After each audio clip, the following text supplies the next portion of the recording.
Car mods you shouldn't do. Hey guys, judging by the amount of ridiculous and riced-up cars on the road, we can conclude that car modding is in fact a fine art that requests a sense of balance and taste. It's far too easy to slip up though, turning your car into a rolling joke worse than the one you started with. If you're watching this video, you're probably not a ricer, but if you are planning to do some mods, here are some that you shouldn't bother with. Resprays. Changing the looks of your car often means changing the color, and there are several ways you can do it. Most beginners will think that respraying the whole car is the only way to do it, and to be perfectly honest, this is usually unnecessary. Respraying a vehicle is a very time-consuming job that requires a lot of skill and effort to do. Unless you're restoring a valuable classic car from the ground up, 9 times out of 10, a vinyl wrap is the better choice. Vinyl wraps give you near unlimited possibilities for a fraction of the price of a paint job, and the best part is that you can remove it without any damage. Unless a paint job is done by a pro at a very high cost, it will look good from 10 feet away, fair from 5 feet away, and pretty terrible from a foot, where you'll notice all kinds of stuff like peeling, orange peel, overspray, and even parts that weren't painted. For smaller bits, you can even try Plasti-Dip. Huge spoilers. Nothing says I have a fast car than a big chunk of plastic or carbon on the rear of the car. Also, nothing says I have no taste in car tuning better than an overly large aftermarket spoiler which you've just bolted on the boot lid. The logic of big spoilers can be problematic, since if you've got a fast car, it's likely to already have a spoiler that's factory tested, tastefully designed, and elegantly mounted. If you built the fast car yourself, you only need a big spoiler if you're going to race it. Lip spoilers and small wings can look very good, especially if you know what you want from the spoiler and can adjust it yourself. Setting up the wing is about balancing drag and downforce depending on your vehicle. Don't listen to people saying you don't need a spoiler if your car is front-wheel drive either though. Yes, the rear wheels aren't driven, but a well-adjusted wing might help increase rear-wheel traction or reduce tendency for lift-off oversteer. Just don't go overboard. Performance air filters. One of the classic car tuning myths is that performance air filters will give you a significant amount of power because you'll allow your car to breathe easier.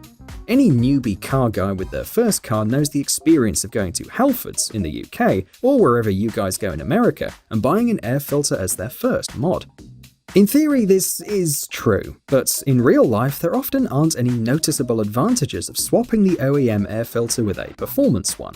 Messing with the air filters of modern cars can also cause problems, since current models all have finely tuned intake systems and MAF sensors for emissions purposes.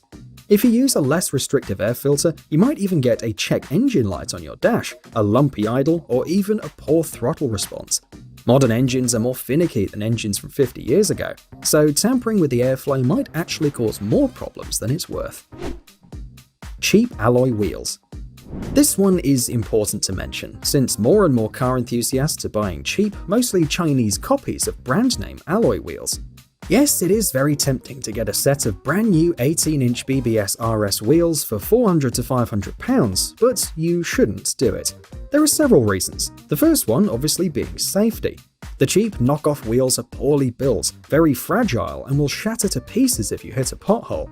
They're usually made of low-quality alloy and unknown compounds, and fit and finish is rarely great. Yes, they look good almost the same, and for show purposes they are enough, but experienced car fans can spot them from a mile away. There is a good reason why a set of well-preserved original 80s BBS RS wheels cost up to £2,500, because they are worth every penny. Body kits. Body kits seem like a good idea at first, until you realise what's involved. Attaching fiberglass or plastic to your car's wings, doors, hood and bumpers will often improve the looks, although sometimes not, but it comes at a cost. Firstly, many people who choose to go with this route soon regret it when it comes to selling their car. Unlike a lot of YouTube commenters saying, add a body kit, like it's some easy task, body kits require extensive modifications to install, which often involves drilling, cutting, and welding parts to the car's structure. This means that it's often irreversible, expensive, and that's if you don't make a mistake when fitting. Before you go the body kit route, consider the massive depreciation, as well as the bondo, filler, and repainting required should you ever wish to go back to stock. Extra loud exhausts. Fast cars are usually loud, as they should be. As car people, most of us love a good exhaust, but it must be said, there is a big difference between a powerful sound and a deafening racket. Fitting a loud exhaust is a racer's way of drawing attention to themselves, and if you knew a thing or two about cars, you would avoid making that mistake. Don't be that guy whose car sets off other car alarms 3 blocks away, or even worse, starts up a naturally aspirated straight-pipe vehicle at 4 a.m. for the morning shift.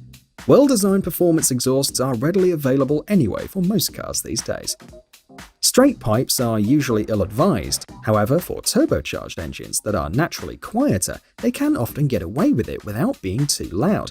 For naturally aspirated stuff, just get a less restrictive muffler, delete the mid-box if it's got one, and call it a day.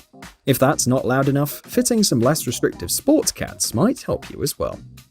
So, there you are. Am I right or not? Let me know in the comments, and as always, thanks for watching. Cheers!